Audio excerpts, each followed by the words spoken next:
আসসালামু আলাইকুম। একটা প্রিপোজিশন নিয়ে কথা বলবো। প্রিপোজিশনের কিছু ওয়ার্ডের পরে একাধিক প্রিপোজিশন বসে।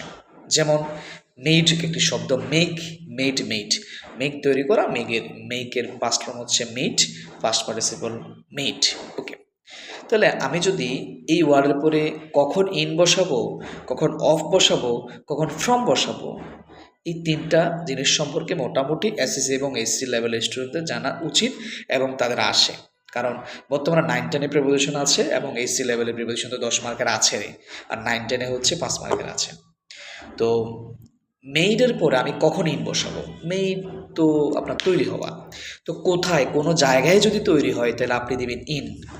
কোনো জায়গায় যদি তৈরি হয় তাহলে দিবেন হচ্ছে ইন। আর যদি অফ এবং ফ্রমের মধ্যে একটু পার্থক্য, তবে এই ভুলটা অনেকেই করে, চাকরি প্রার্থীরাও করে। তো অফ দিবেন কখন আর ফ্রম দিবেন কখন?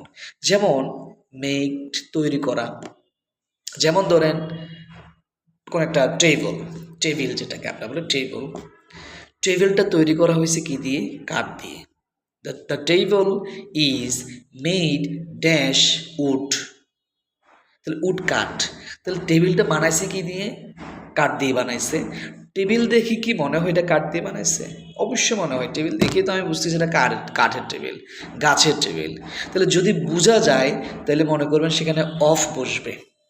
আমি কি বুঝাতে পারছি? আমি আরেকটা উদাহরণ দিই। মেয়েরা যে রিং পরে, আংটি পরে, আংটিটা বানাইছে কি দিয়ে? গোল্ড দিয়ে। তাহলে আংটি দেখে কি গোল্ড বোঝা যায়? বোঝা যায়। বোঝা গেলে আমি অফ দিব।